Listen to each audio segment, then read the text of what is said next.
우리 첫째 날, 둘째 날 말씀을 좀 잠깐만 간단하게 요약을 하면, 야베스라고 하는 이름은 고통, 슬픔, 아픔인데요.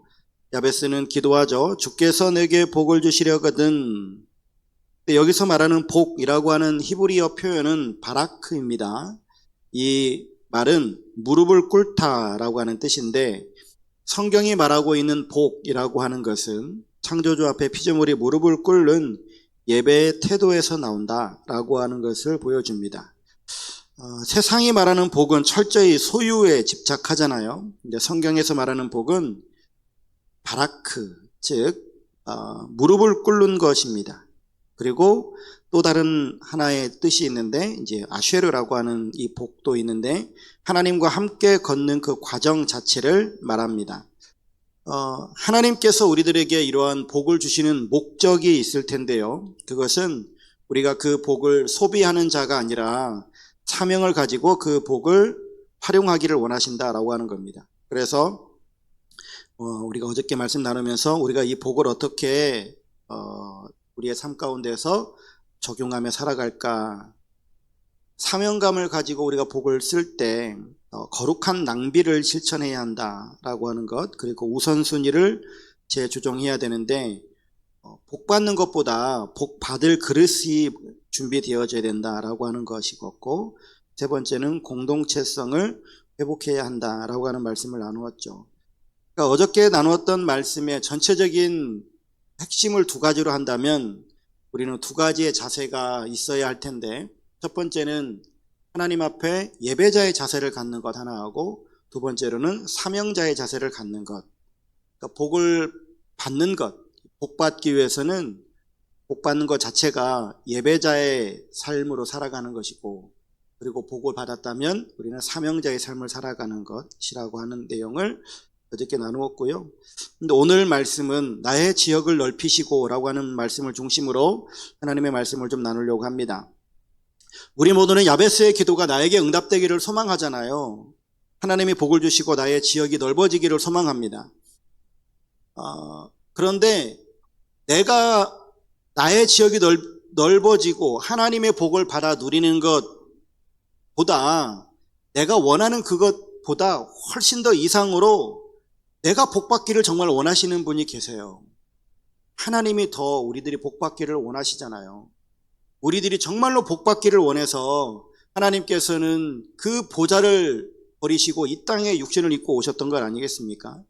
그래서 하나님께서 우리들이 정말로 복을 받기를 원하시고 우리의 지역이 넓어지기를 원하실 텐데, 그렇다고 한다면 저 지역이라고 하는 것, 이것이 무엇인가라고 하는 말씀을 오늘 우리가 좀 나누려고 합니다.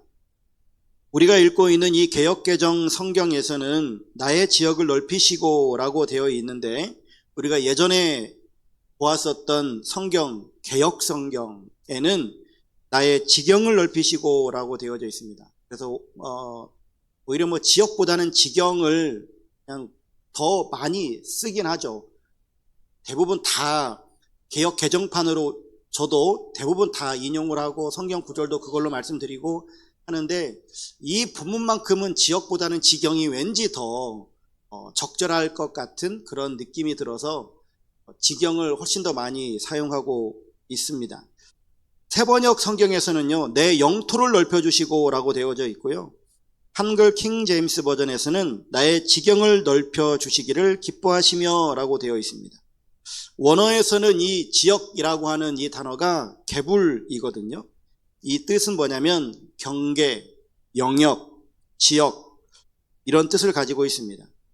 그래서 이 단어는 단순하게 어떤 땅의 지역만을 의미하지는 않아요.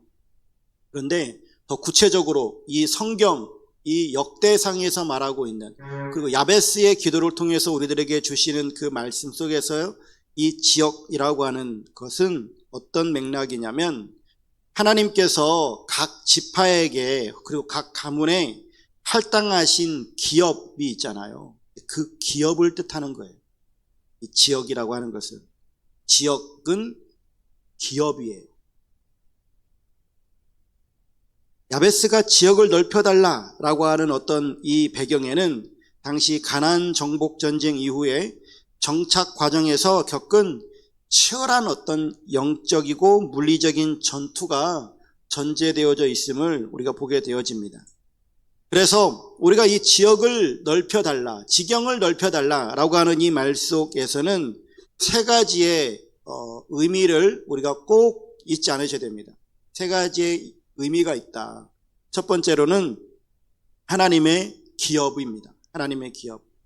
주님께서 나에게 맡겨주신 이 기업이라고 하는 뜻이 있어요. 그런데 이 기업은 내 힘으로, 내 역량으로 차지할 그런 영토가 아니라 이스라엘 백성들이 가나안 땅을 정복하는 그 모든 과정 속에서는 오로지 하나님의 주권적인 섭리가 개입하신 거였잖아요. 이스라엘 백성들이 요단강을 건너서 여리고성을 정복하면서부터 서진을 하고 남진을 하고 북진을 하면서 31개 도시국가들을 다 점령하고 그리고 그 나라들을 이기고 그리고 그 나라를 차지할 수 있었던 것은 이스라엘의 어떤 그런 물리적인 전투력이 강해서가 아니었단 말입니다. 오로지 하나님의 주권적인 개입이 있으셨고 하나님의 섭리를 통해서 그 땅을 차지할 수 있었던 거였거든요.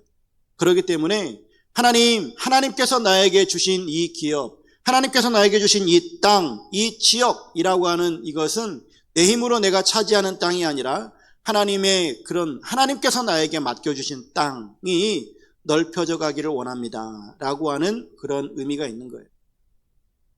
그런 하나님께서 나에게 맡겨주신 지역, 그리고 지경, 기업을 의미함과 동시에 또한 여기에는 하나님께서 나에게 맡겨주신 이 땅을 우리가 관리하고 경작하고 그리고 이 땅을 살아가면서 하나님의 백성답게 하나님의 백성으로서 선한 영향력을 끼쳐가기를 원합니다. 라고 하는 두 번째 의미가 있어요.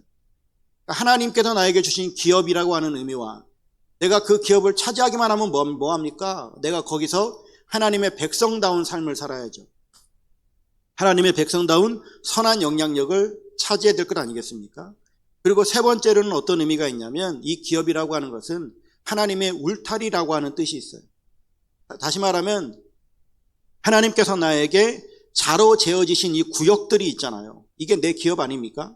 하나님께서 나에게 자로 재어지신 이 구역, 이 울타리라고 하는 것은 내가 차지할 그 땅의 경계를 의미하기도 하지만 또 하나의 의미는 이 울타리는 하나님께서 나를 보호하신다라고 하는 그런 의미가 있는 거예요. 이 울타리라고 하는 의미가. 그래서 이 세 가지의 의미, 하나님께서 나에게 주신 이 기업이 넓혀져 가기를 원합니다. 하나님께서 나에게 주신 이 기업 속에서 나의 영향력이 넓혀져 가기를 원합니다. 하나님께서 나에게 주신 이 기업 속에서 하나님의 보호하심이 나를 더욱더 붙들어 주기를 원합니다. 라고 하는 그런 이 세 가지의 의미가 이 말씀 속에 담겨져 있는데, 그래서 고통으로 태어났고 고통의 아들로 살아가고 있는 이 야베스가 하나님 앞에서 이러한 기도를 드림으로 말미암아서 하나님께서 그의 기도를 들어주셨다라고 성경은 말하고 있거든요. 하나님께서 보면 넓혀주시는 사람들이 있어요. 그의 지경을 넓히시는 사람들, 특별히 하나님은 믿음의 사람들을 통해 일하시는데 대표적인 사람 한 사람을 좀 생각을 해보면 아브라함입니다. 아브라함의 지경은 어디였습니까? 그의 지경은 저 갈대아 우르였어요. 그 메소포타미아 그 땅에 살아가면서 그 갈대아 우르 땅에 살아가다가 하나님께서 그 지경을 이 가나안 땅으로 옮기셨거든요. 근데 메소포타미아에서의 그 안전하고 안락하고 거기서 평안한 삶을 살아가던 그 아브라함에게 하나님께서 어느 날 말씀을 하기 시작하신 거죠. 너의 고향 본토 친척 아비 집을 떠나고 내가 네게 지시할 땅으로 가라 라고 하나님께서 말씀하셨어요. 그 말씀에 따라서 아브라함이 순종하여 가기 시작합니다. 이 아브라함의 이 인생 여정이 이렇게 옮기기 시작하는 그 과정을 보게 되어지면 고향을 떠난다라고 하는 것이 지금 이 시대에 우리가 고향을 떠나는 거하고는 이거는 완전히 다른 문제예요. 그때 당시에는 내 목숨을 포기하고 가는 거예요. 첫 번째, 목숨을 포기할 수 있어야 돼요. 아니면 가다가 죽을 확률이 대단히 높거든요. 왜냐하면 당시에는 강도의 위험 또 엄청 많았을 뿐만 아니라 그러니까 자기를 지킬 수 있는 어떤 군대가 같이 동원되지 않으면 가는 것 자체가 불가능한 일이에요. 또 하나는 뭐냐면 하다가 무슨 일을 만날는지 어떻게 알아요? 질병에 걸릴 수도 있는 거고. 그렇기 때문에 어쨌든 이렇게 옮긴다라고 하는 것은 내 목숨을 담보할 수 없는 일이에요. 그렇기 때문에 생존권을 포기하는 이런 위험한 일이었는데 하나님께서 그렇게 명하셨을 때 아브라함이 순종함으로 말미암아서 지경이 넓혀져 가는 인생을 살아내기 시작합니다. 야베스가 자기는 고통이고 고통의 아들로 태어났는데 야베스가 이 고통이라고 하는 그 틀 안에 갇혀 있었다라고 한다면 야베스는 그냥 평생도록 그냥 고통의 아들로 살아갈 수밖에 없었을 겁니다. 그런데 아브라함에게 하나님께서 너는 너의 고향 친척과 아비 집을 떠나 내가 네게 보여줄 땅으로 가라 라고 말씀하시는 이 명령에 순종하여서 갔던 것처럼 야베스도 이 고통이라고 하는 내가 지금 몸에 겪고 있는지 어떤 환경인지 하여튼 이런 고통 속에 살아가고 있는 자기의 이 모든 환경들을 그냥 거기에서 그냥 자포자기하고 무기력감에 살아가는 것이 아닌 그것을 떠나서 하나님께서 내게 보여주실 땅, 나의 지역을 넓히시는 그 꿈을 꾸고 그 비전을 바라보고 은혜의 땅으로 가기를 소망하는 그 비전을 가지고 나아감으로 말미암아서 이 야베스는 결국 하나님의 응답을 얻거든요. 근데 여러분들이 한번 인생을 다시 한번 생각해 보십시오. 저도 이렇게 되돌아보게 되어지면 저는 어렸을 때부터 좀 많이 가난했습니다. 아버지가 시골 목회자였기 때문에 잠깐 동안 성인이 돼서 아버지가 이제 도시 목회하시면서 좀 생계가 좀 나아졌었던 때가 좀 있긴 했었지만 전반적으로 제 인생이 좀 가난했어요. 그래서 이 물질에 대해서 되게 좀 그런 어려움이 있어요.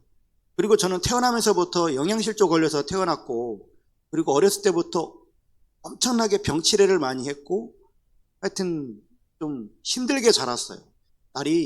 이렇게 날이 구름만 끼면 팔다리가 쑤셔가지고 견디질 못하는 그런 였단 말이에요. 그렇게 살아왔었던 저였던 터라서 저의 이런 몸을 놓고서 저희 부모님은 기도 안 하셨을까요? 엄청 기도하셨겠죠. 저는 기도 안 했겠습니까? 저도 어렸을 때부터 내 몸이 이러니까 엄청나게 기도했단 말이에요. 그런데 내가 그렇게 몸이 아프고 괴로워서 하나님 앞에 기도를 하면 하나님께서 짠 하고 나타나셔. 알았다 하고 빵 하고 고쳐주셔야 되는데 안 고쳐주세요. 그러니까 이렇게 몸의 건강의 연약함을 가지고 태어나는 사람들 그리고 그렇게 자라는 사람들이 그 사람이 제일 큰 약점이 뭐냐면 건강이에요. 그리고 돈이 없는 사람의 가장 큰 약점은 돈이에요. 그래서 무슨 일을 교회에서 혹은 주의 일을 무슨 일을 할 때 내가 돈이 없으니까 그 일은 안 했으면 좋겠어요. 왜요? 내가 거기 별로 힘을 보탤 수 있는 여건이 안 되거든요.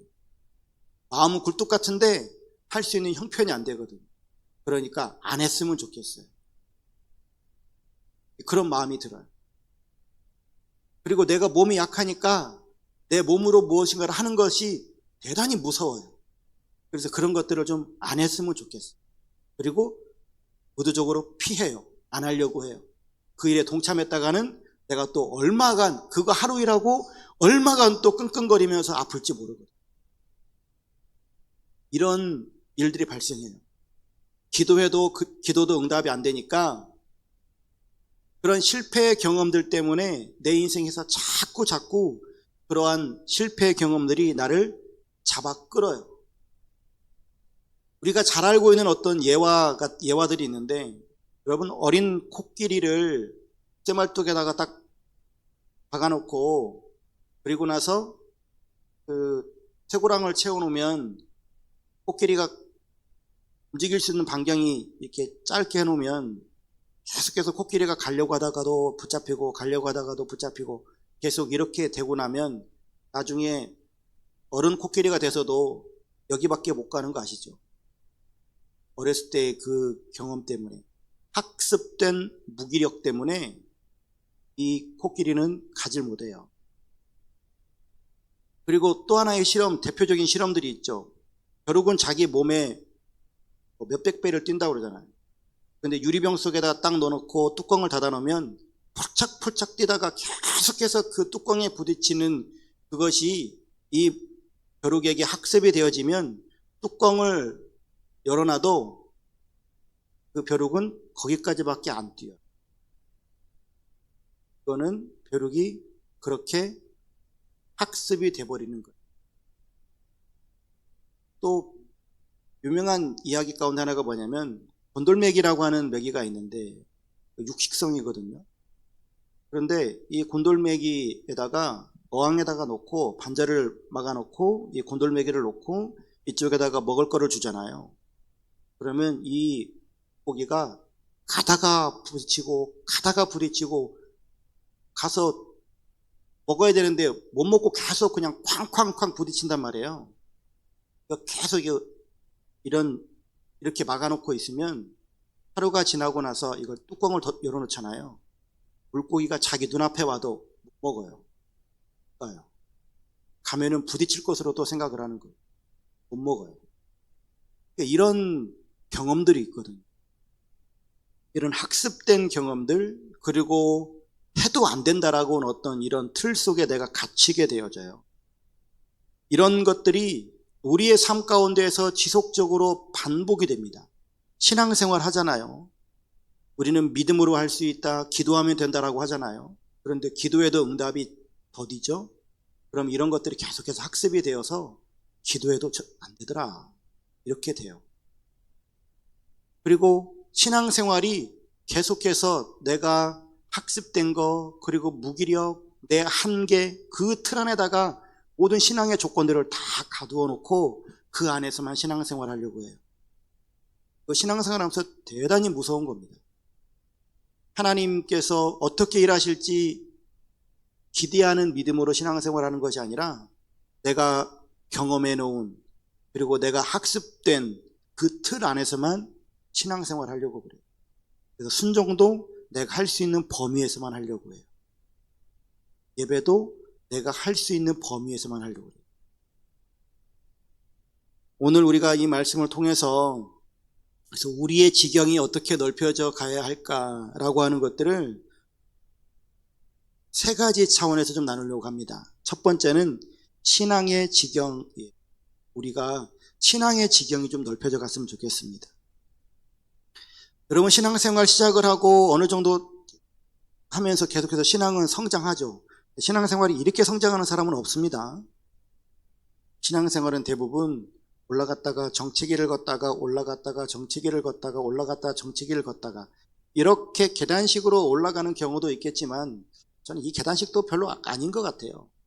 뭐 이럴 수도 있습니다. 그런데 대부분 보면 올라갔다가 떨어졌다가 또 올라갔다가 떨어졌다, 이런 포물선으로 올라가는 경우들이 있는 것 같아요. 그런데 이게 이제 어쨌든 우상향 곡선을 그리면 다행인데요. 갔다가 떨어졌다가 조금 올라갔다 또 떨어졌다, 조금 올라갔다 또 떨어졌다, 이렇게 가는 사람들도 있어요. 처음 신앙은 정말 뜨거웠는데 나중에 신앙생활을 오래 했는데 3, 40년 되는데 이건 뭐 그냥 이제 새 가족보다도 더 못한 사람들도 교회 안에 엄청 많거든요, 보면. 그러니까 신앙생활을 오래 한다고 올라가느냐, 이건 꼭 아닌 것 같아요.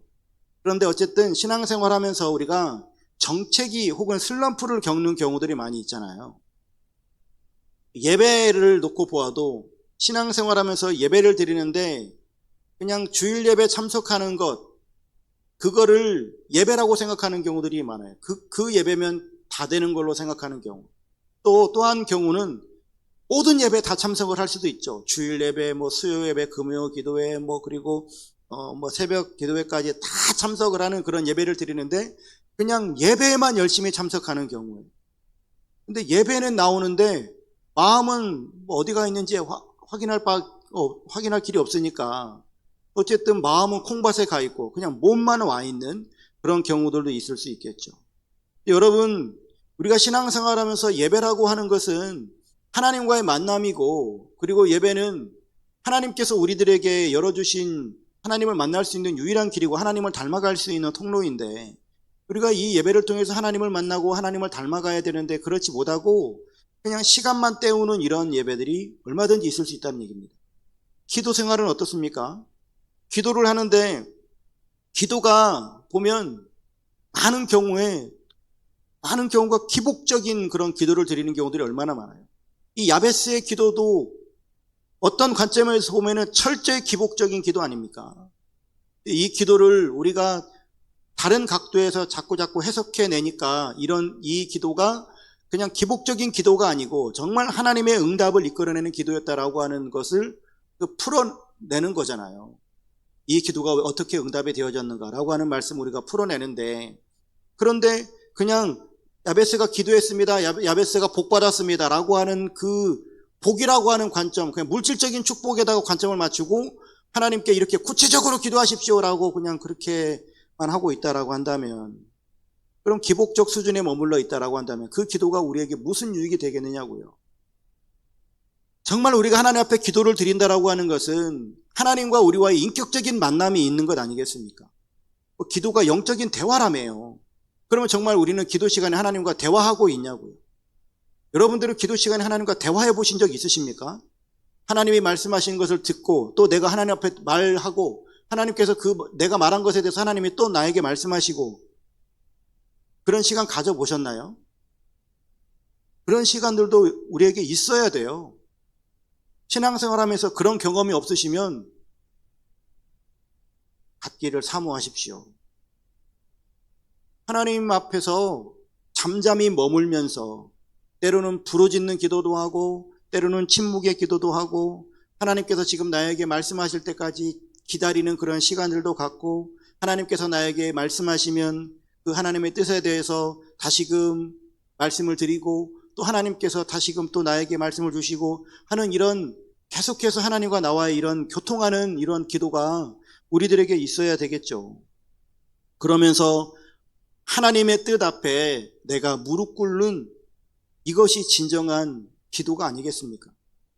그런데 우리가 하는 많은 기도는 그냥 하나님한테 내가 바라고 원하는 것을 갖다 A4지로 10장을 쭉 써와가지고 끝에다가 하나님인 해가지고 자 빨리 사인하세요, 빨리 사인하세요 하면서 하나님한테 청구서를 내밀고 있는 이런 기도 생활을 하고 있다라고 한다면 이게 하나님과 나와의 어떤 교통이나 진정한 기도 생활은 아니지 않겠습니까?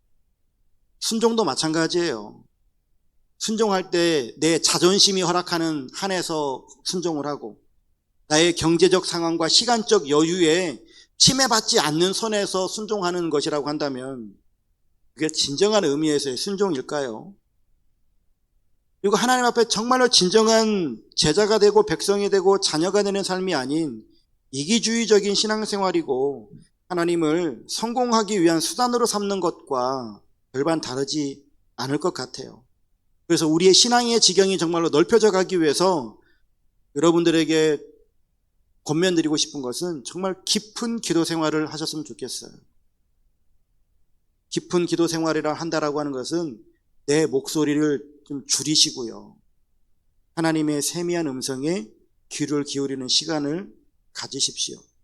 내 욕망의 목록을 막 읊어대는 것이 아니라 하나님의 거룩한 비전이 내 영혼에 새겨질 때까지 하나님 앞에 잠잠히 머무는 시간을 좀 가지시라고요. 야베스가 주께서 내게 복을 주시려거든 나의 지역을 넓히시고 주의 손으로 나를 도우사 나로 환난을 벗어나 내게 근심이 없게 하옵소서 라고 부르짖었던 것처럼 나를 둘러싼 이 한계의 벽, 야베스는 고통이라고 하는 그 한계의 벽을 부쉈잖아요. 그리고 하나님의 통치가 나의 전 삶의 영역에 임하기를 야베스가 간절히 간청했던 것처럼 우리들도 하나님 앞에 하나님의 통치가 내 안에 임하고 그리고 하나님의 그 통치가 내 삶 전체에 이루어질 수 있도록 기도하셨으면 좋겠습니다. 두 번째, 신앙의 지경이 넓혀져 가는 것은 뭐냐면 말씀이 내면화되어져야 돼요. 다른 표현으로 하면 예수님의 그 성육신을 빗대어서 말씀의 성육화라고도 할 수 있겠죠.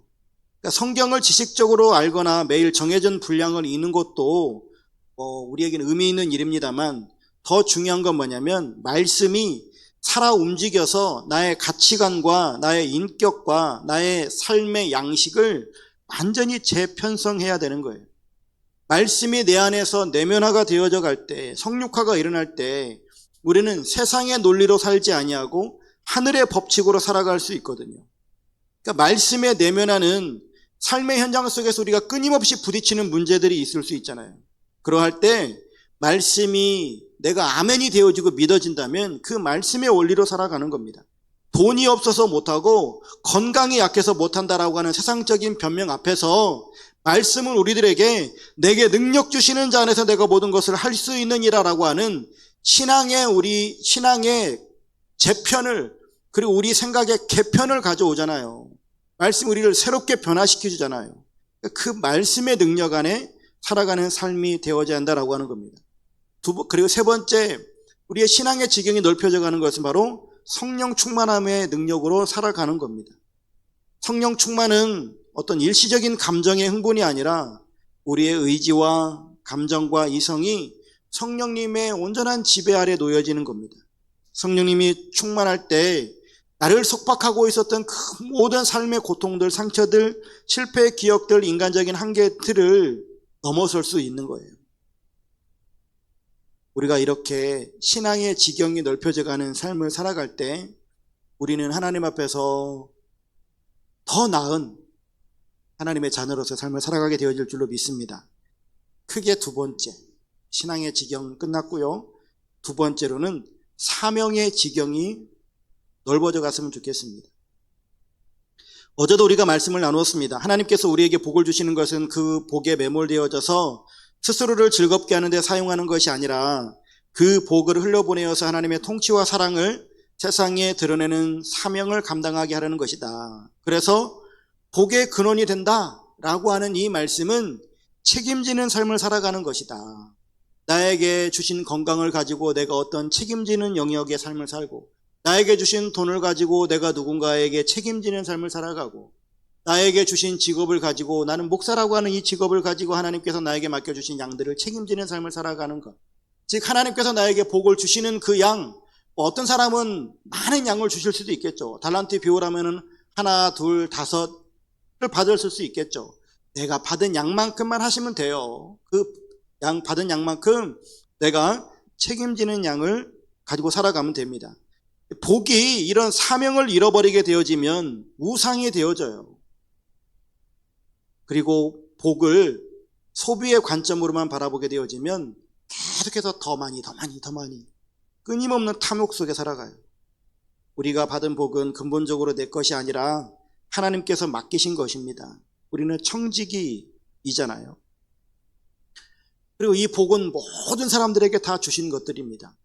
어저께 우리가 이 말씀을 나눴는데, 우리가 이런 복을 받았다라고 한다면 야베스가 오늘 기도하는 것처럼 나의 지역을 넓히시고 라고 하는 이 말씀은 나의 사명의 지경을 넓혀 주옵소서 라고 하는 기도일 텐데, 이 기도가 우리에게는 어떻게 적용이 되어져야 될 것인가? 첫 번째, 여러분들 가정에서의 사명을 지키셨으면 좋겠습니다. 가정에서의 사명의 지경이 넓어져 가야 되겠죠. 우리는 가정 안에서 부모로, 자녀로, 배우자로 살아갑니다. 이거를 의무감으로 살아갈 것인가, 사명감으로 살아갈 것인가는 천지 차이가 나겠죠. 자녀를 양육하는 것은 그냥 내 자녀니까 내가 이렇게 키워가는 것이 아니라 그 영혼을 하나님의 군사로 세우고 하나님의 자녀로 세워가는 거룩한 사역임을 우리는 믿고 하나님께 모든 것을 맡기는 삶을 살아가야겠죠. 배우자를 사랑하고 또 인내하는 것은 그리스도가 교회를 사랑하신 그 사랑을 연습하고 또 증명하는 그러한 삶으로 나아가야 할 겁니다. 살다 보면 사람 참 안 변하잖아요. 그죠? 그리고 힘든 집도 있잖아요. 그래서 그런 이야기도 하는 사람들도 있습니다. 우리 집은 너무 힘들어요. 저 사람은 변하지 않아요. 야베스의 기도를 보면 보통 중에 태어난 야베스였지만 그는 자신이 가지고 있는 그 아픔, 그 고통, 그리고 그 가정과 그 한계에 갇히지 않고 그 고통의 지경을 기도로 뚫어내어서 그 가문이 축복의 통로가 되어졌지 않습니까? 여러분의 가정도 물론 척박해 보일 수 있어요. 척박할 수 있지만 기도로 일구어야 할 사명의 지경임을 잊지 않으셨으면 좋겠습니다. 두 번째, 직장에서의 사명도 우리가 좀 생각을 해봐야 되겠죠. 직장이 단순히 생계를 위해서 돈을 버는 곳이 아니라 하나님께서 나를 파송하신 선교지이다. 일터 선교지임을 우리가 기억하셨으면 좋겠습니다. 하나님이 아브라함을 가나안 땅에 보내셨을 때 그곳에는 이미 원주민들이 살고 있었죠. 아브라함은 그들 틈바구니에 살아가면서 정직과 신뢰로 하나님의 사람임을 증명해야만 했었을 겁니다. 우리도 마찬가지잖아요. 남들보다 더 정직하게 일하고 억울한 상황에서도 그리스도의 품격을 잃지 않고 동료의 아픔에 진심으로 공감하면서 기도할 수 있는 이런 사명의 지경이 넓혀져가는 삶을 살아가야 할 겁니다. 하나님은 여러분들의 어떤 전문성과 성실함을 통해서 그 직장의 문화를 바꾸고 믿지 않는 이들이 하나님을 보게 되는 그런 영적 영토의 확장을 기대하고 계십니다. 세 번째는 관계 속에서의 어떤 사명도 우리가 생각해 봐야 할 것 같아요. 우리는 사명을 생각하면 사명은 일로만 생각을 하잖아요. 일은 일인데 사명의 궁극적인 목적이 뭘까요? 하나님께서 우리를 통해 우리에게 그 일을 맡기신 이유요. 이것 좀 고민을 좀 많이 해봤는데 예수님이 어쨌든 정답이신 것 같아요. 예수님의 사명은 이 세상에 오셔서 십자가를 지시는 일이었잖아요. 예수님이 십자가를 지심을 통해서 궁극적으로 이루어내려고 했었던 것은 무엇일까요? 구원이잖아요. 우리는 그냥 구원이라고 하는 단어를 도출해낼 수 있을 텐데 결과론적으로 보게 되어지면 그 구원을 얻는 데 있어서 결국은 구원이라고 하는 것은 사람을 얻는 것인 것 같아요. 다시 말하면 우리가 어느 곳에서 사명을 감당해야 된다. 제가 좀 전에 가정에서 사명을 감당하십시오. 직장에서 사명을 감당하십시오. 라고 이야기했을 때 그곳에서 내가 어떻게 선한 영향력을 끼칠까 라고 하는 그 일에다가만 포커스를 맞추지 마시고 그 일을 통해서 내가 저 사람을 얻어야 되겠다. 이러한 관점에서 우리가 사명을 감당하셨으면 좋겠다. 내 배우자이거나 내 자녀이거나 내 직장 동료들이 나를 보고 감동을 받고 나를 통해서 하나님을 만날 수 있도록 우리가 사명을 감당하는 목적은 어떤 일에 있는 것이 아니라 결국은 그 사람을 얻게 되어지고 그 사람이 결국은 하나님을 만날 수 있고 그 사람이 결국은 구원에 이를 수 있도록 우리가 사명을 감당해야 하는 것이잖아요. 그렇기 때문에 우리가 이런 관계를 맺어갈 때에 그 관계성 속에서 힘들 수 있죠. 관계가 어떻게 좋기만 하겠어요.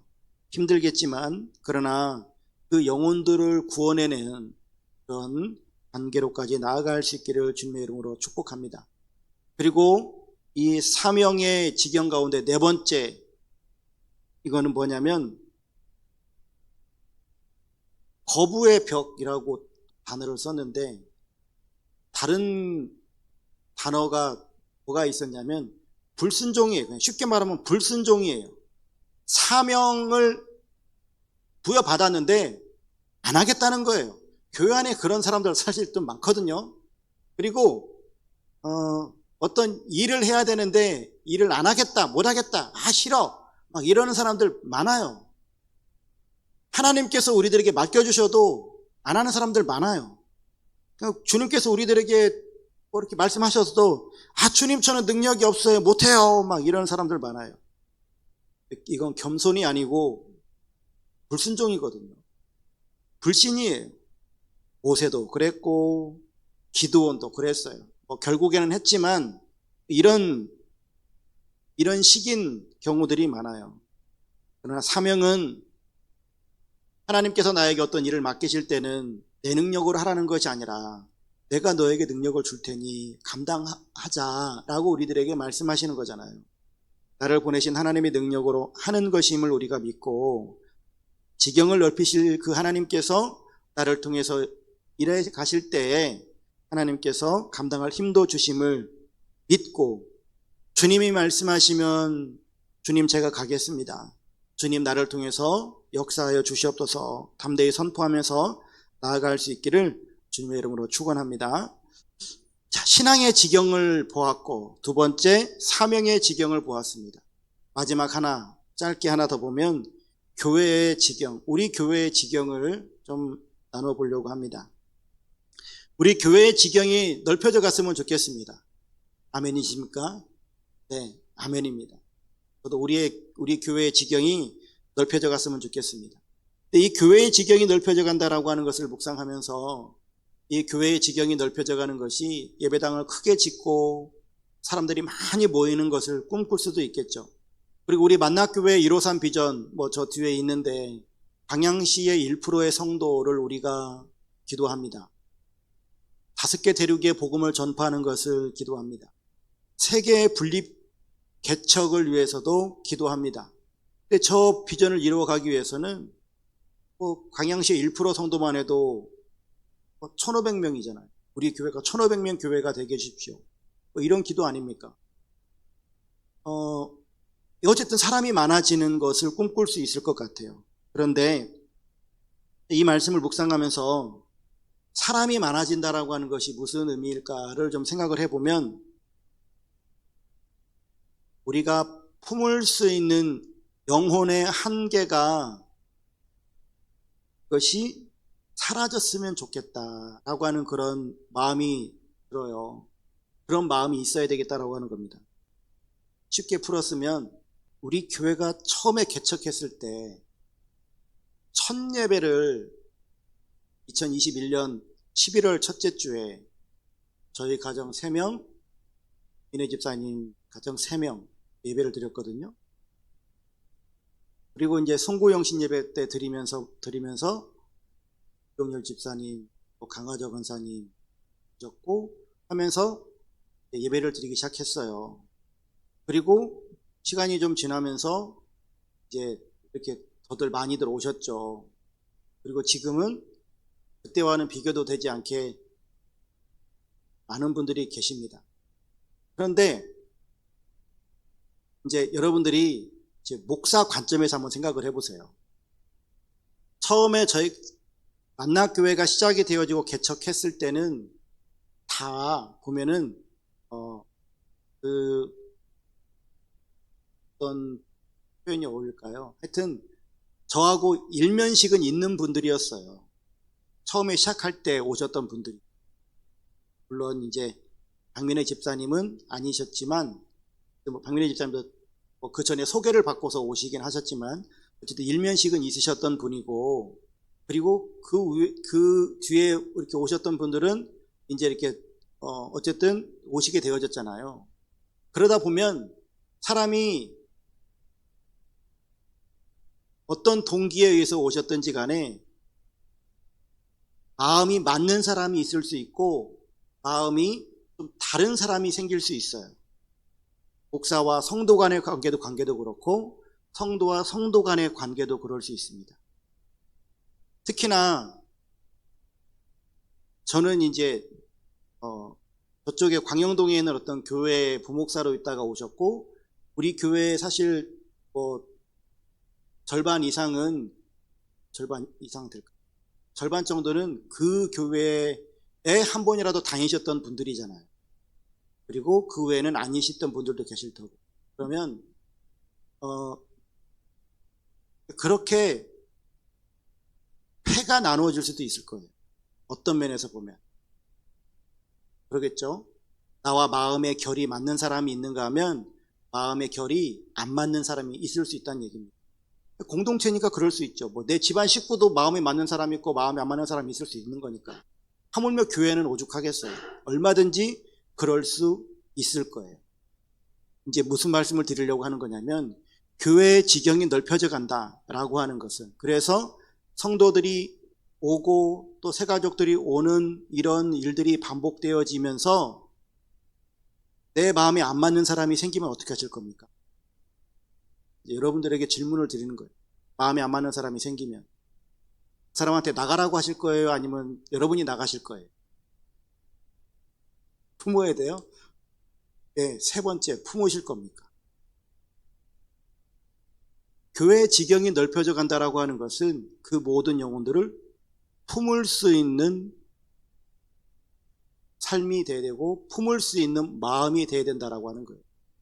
이렇게 마음에 들지 않는 사람까지라도 품을 수 있는 그 사람, 그 교회에게 하나님께서는 더 많은 영혼들을 붙여주시지 않겠어요? 자기 마음에 맞는 사람하고만 제가 목회를 하겠다라고 하고 마음에 맞는 사람끼리만 우리 교회 하자라고 하면 하나님께서 어떻게 우리 마음에 쏙 드는 사람을 보내주시겠냐고요.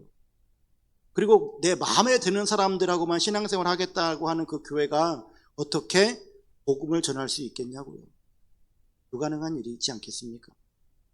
그래서 우리는 내 마음의 결과 맞지 않는 사람이라 할지라도 우리는 그를 품고 한 가족으로 살아갈 뿐만 아니라 또한 잃어버린 그런 마음을 가지고 있어져야 잃어버린 영혼을 향한 그러한 영혼 구원에 나서게 되어질 것이고, 그러할 때 교회의 지경은 점점 넓어져 갈 줄로 믿습니다. 결론인데요, 야베스의 기도를 우리 교회의 기도로 삼기를 소망합니다. 우리 교회의 지경은 어디까지인가? 우리끼리의 친목과 안위에만 머물러 있지는 않는가? 그래서 야베스의 기도를 우리 교회의 공동체의 기도로 바꾸기를 소망하면서, 주여 우리 교회의 지경을 넓혀 주시옵소서, 숫자의 확장을 넘어서 영향력의 확장을 허락하여 주옵소서, 더 많은 영혼을 품게 하시고 더 깊은 사랑으로 이웃을 섬기며 더 넓은 세상을 향해서 복음의 빛을 비추는 교회가 되게 하옵소서. 우리 이러한 기도 제목을 가지고 하나님 앞에 기도하고 나아가고 또한 품을 수 있는 그런 신앙생활이 되어졌으면 좋겠습니다.